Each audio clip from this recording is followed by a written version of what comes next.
Hi everyone, welcome to Walks with Moss. This morning we're going fishing, and I've got high hopes because I've had really good luck at this spot the last 2 days in a row. But in the evenings, not in the morning. And I was going to go again in the evening, but I've got insomnia. 4 in the morning, 5 in the morning, can't fall back to sleep. Best thing to do when that happens, go fishing. Let's go do it.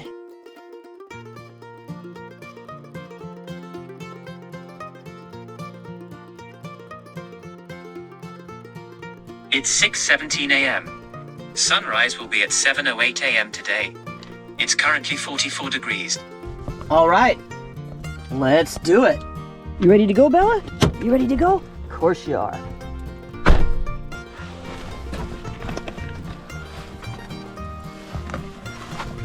Gotta get the rubber boots on for this hike. This is the same place where I really got spooked and had a couple of jump scares the last time I came here. But I think it's going to be a little bit better this time because I can already see some light in the sky. And I've very recently been hiking in the dark, so should be a little bit less spooky for us this time. Oh boy, let's do it. We got about an hour till the sun rises, and we've got a half hour to walk. And I can see the sun is starting to rise. There's some light above the hills. Makes all the difference in the world. Definitely less spooky when there's even just the slightest bit of light in the sky. And making a video kind of helps me too with the spook factor. My favorite place to go fishing is actually, the hike in there is over twice this hike, and it's on a really dark road, and that place spooks me even more than this. And it's about time we went there too. It's been raining enough that the lakes are starting to fill up with water, and they'll be a little bit less snaggy. There's the sun coming up. Pretty cool. We'll be at the fishing hole in just a couple minutes now. This is where we got so spooked last time. Not feeling scared today.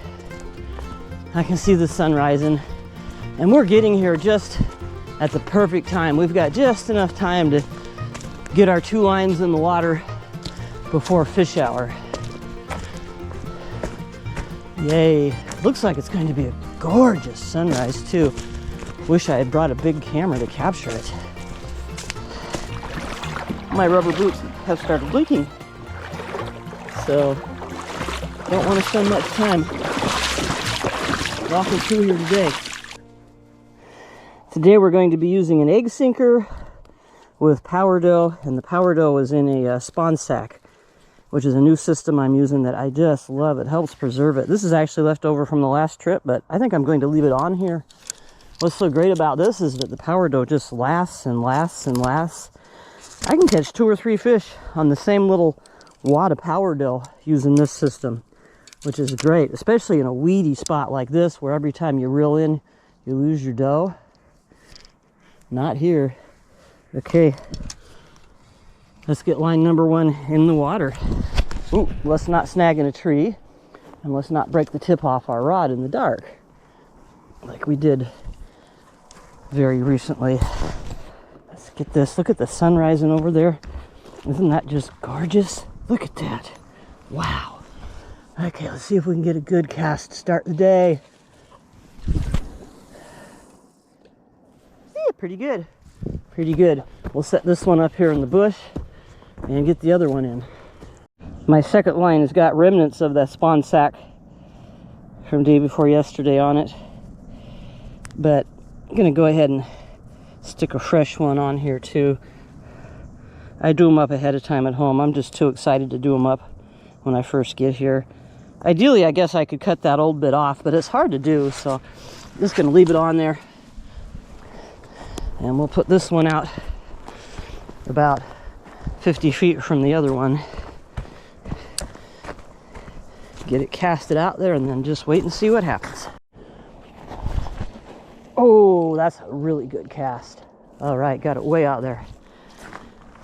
Set this one in the bush for a second too. But now that I got both lines out, I'm going to go ahead and get my rod holders. The nice thing about using these rod holders is that I can have lots of slack on the line and not worry about the dog getting into it and not get my line tangled up in the brush. Okay, both lines are in.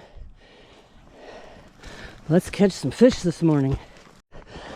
The fish just jumped out there, so it's pretty much, there we go. It's this line over here. Here we go. Here we go. Here we go. Let's do it. Let's do it. It's already jumped, which means it should be hooked. Go ahead and set the hook a little bit anyway. And it's not on. What the heck? Okay. So, okay, it's a good sign anyway. We had one bite already. Get this right back out there. And I'm going to go ahead and hold on to this line because this is the line I think has the best chance of hooking something because it's farthest out there. It's got the heaviest weight on it. My other reel actually could use some more line. Come on, fish, let's do this. Come on, fish. So I'm holding one line and I can see my other line has no slack in it, but I think it's just the wind. So I'm not going to rush over there. I'm going to wait until I see that rod tip bend over before I go. Just going to watch this one. Got to pay more attention. I feel like if I'd been holding this line when that other fish bit, I might have been able to catch it by setting the hook. This is interesting. The wind is not blowing in the normal direction that it blows here. Wow. I've never seen the wind blow this direction before. Maybe it'll be good, because I don't normally do very well here when it's windy. Twice now Bella has tricked me by bumping into my line or my rod and making it bounce. She's just going crazy out here this morning. Look at the colors of the sunrise over the water. Isn't that pretty? If we don't catch anything here this morning, I'm going to come back in the evening because I've been having such good luck here in the evening. Come on. I want to fish. I want to catch some fish here this morning. Let's catch some fish. I hope we don't get skunked today. Been here a half an hour now and have not had another bite. Here we go. Here we go. Got a nice bite on this one. Of course, as soon as I set it down, I hope it's, yeah, it's still on. Yeah, it's on. Fish on. Woohoo! Is it still on? Yeah, it's still on. Yay! It was beginning to look pretty grim there.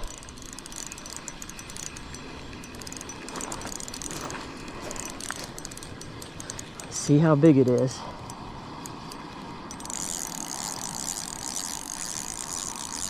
They're big enough here that I've had them break off, so keeping some slack in the line. Woo-hoo! There it goes. Oh, don't go in there. Don't go in the weeds. Don't go in the weeds. Gotta come over here, keep it out of the weeds. Woo. Getting some seaweed in with it too, so it's hard to tell exactly how big it's going to be. Come on. Come on in. Come on. Come on. Here we go. Oh, it's a good one. It's a good one. Yeah, that's a nice one. Look at that. That is definitely a good looking trout. All right. We did not get skunked today. Yeah. Awesome. There we go. That's a beautiful trout. Let's look at that. Yeah. Got a bite on this line here.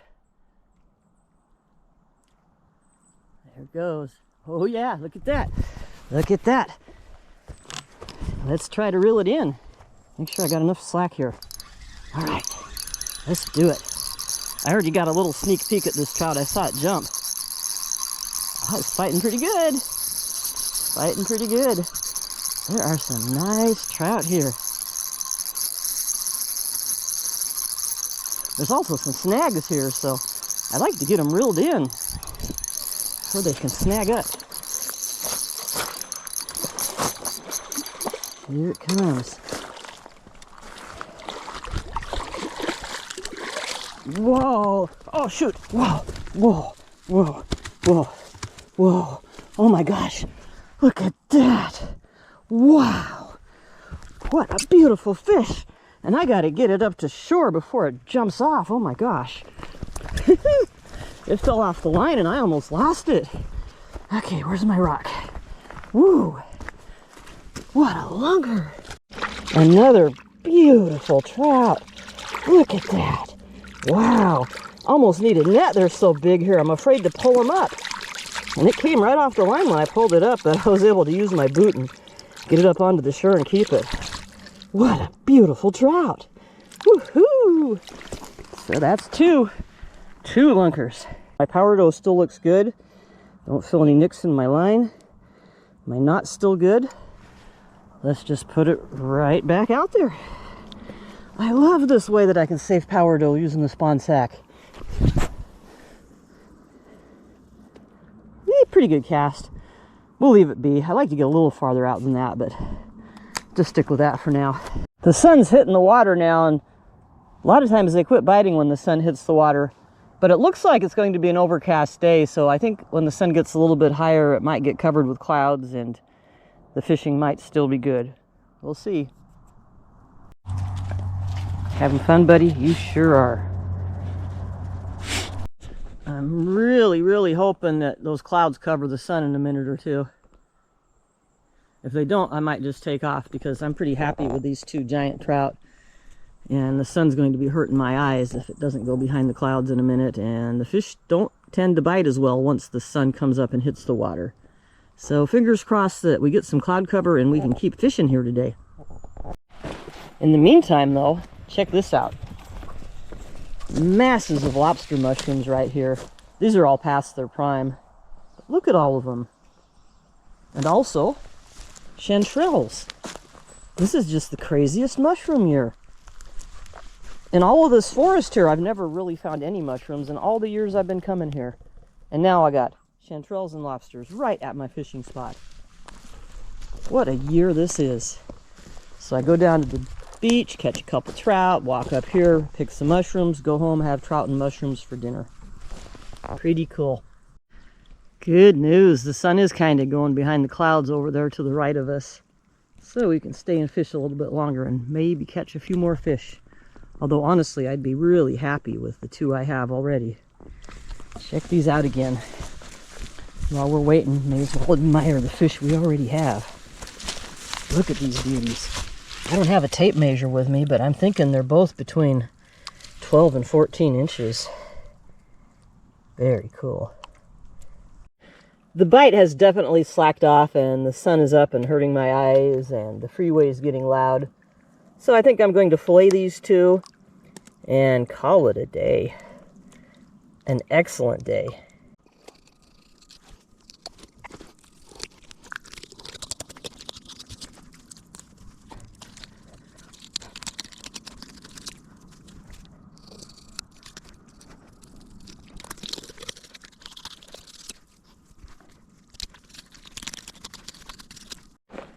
Here they are, all filleted and cleaned up. I even cut the rib bones out. I like to get them cleaned at the lake, then I don't have to make a mess at home and figure out what to do with the fish guts. I'm going to cut these into smaller pieces when I get home and then brine them and smoke them and then can them. And maybe I'll show some of that process. It feels really good to be packing them out of the lake all cleaned up though and ready to go. I brought a lock and lock container to put them in. I'm running out of plastic bags to put them in since the stores don't give those nice heavy duty plastic bags to us anymore.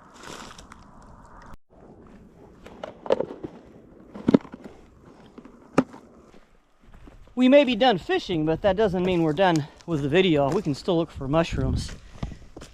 Here's some chanterelles that are way too soggy.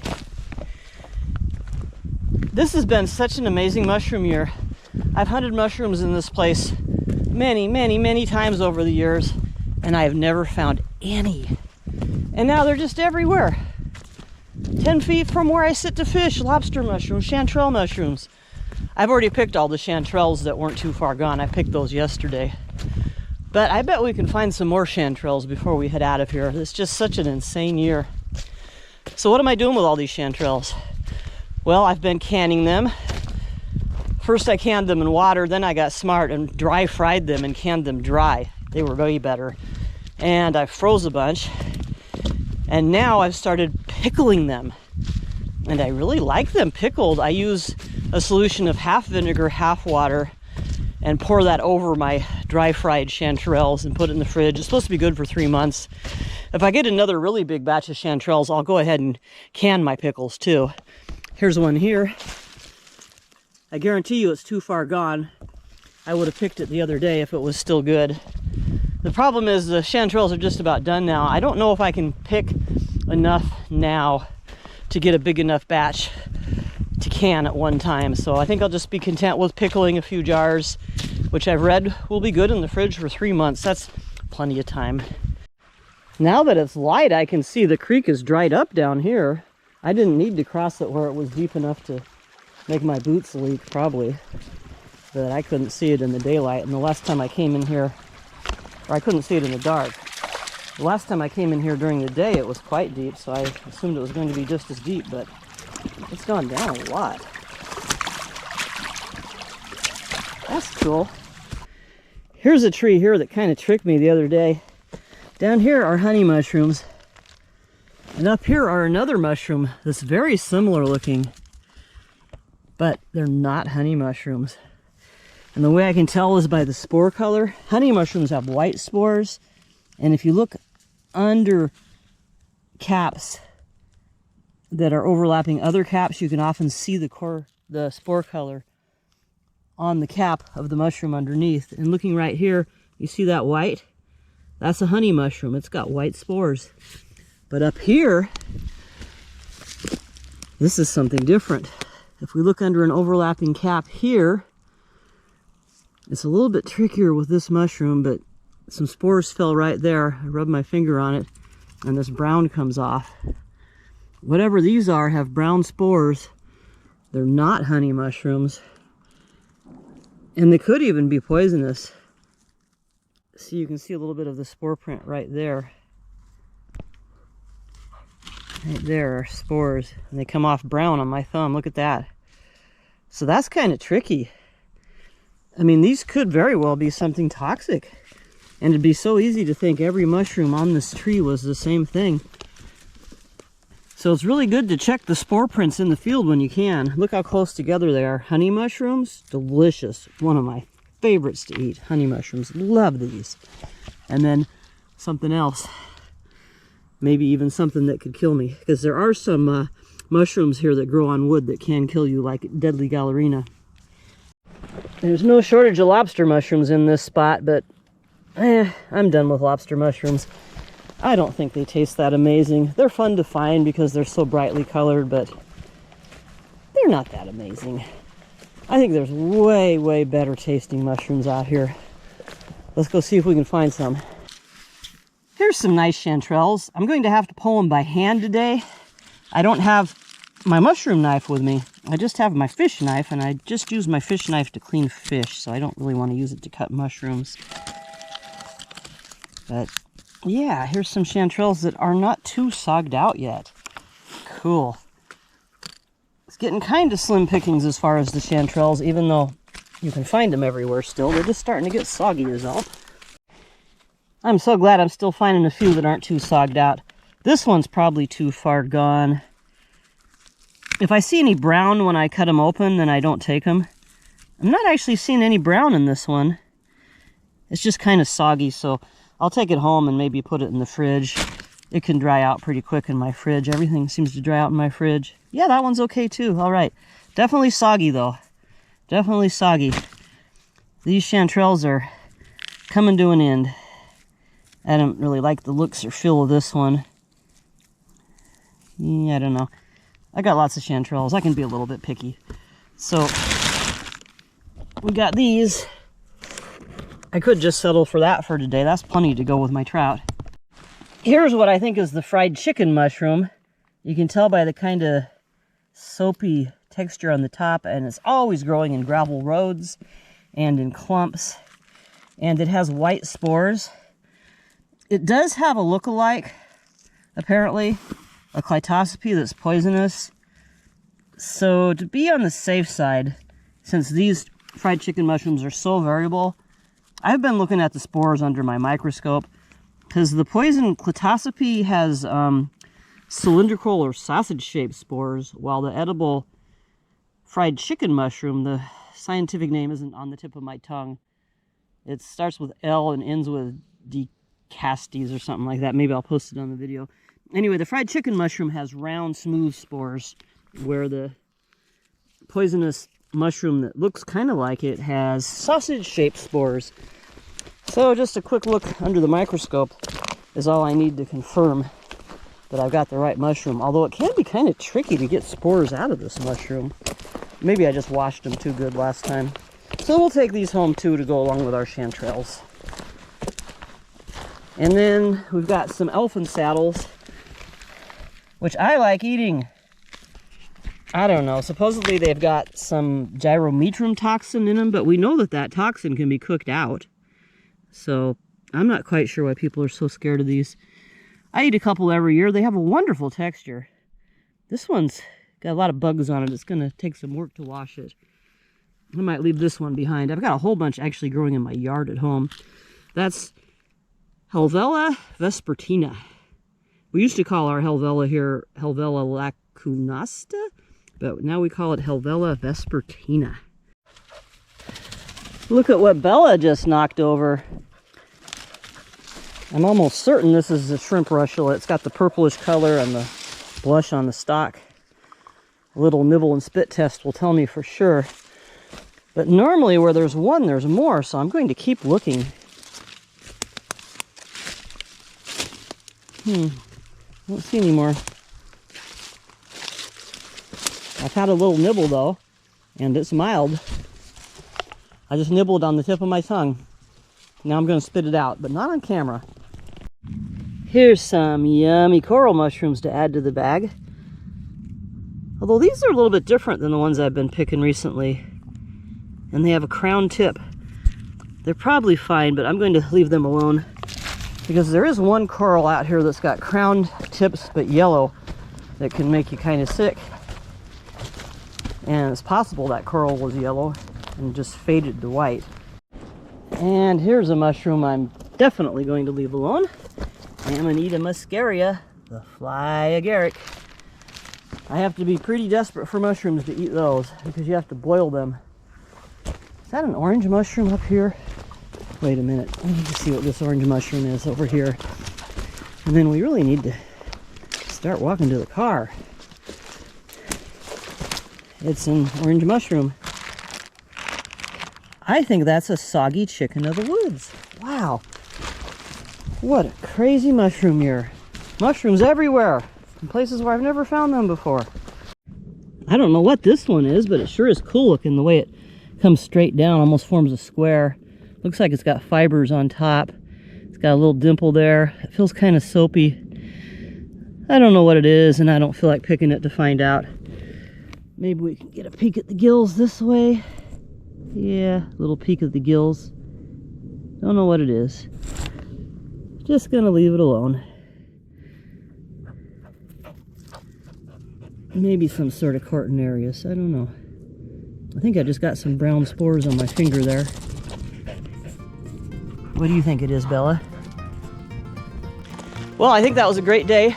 We caught some nice big trout, got some good exercise for Bella, and got some mushrooms. So thanks for watching, commenting, liking, subscribing, sharing, and we'll see you next week. I don't know if we're going to be mushroom hunting or hiking or fishing or something entirely different. Maybe we'll go razor clam digging in the dark. That might be really hard to video though. So anyway, thanks for watching. I'll see you next week. Bye-bye.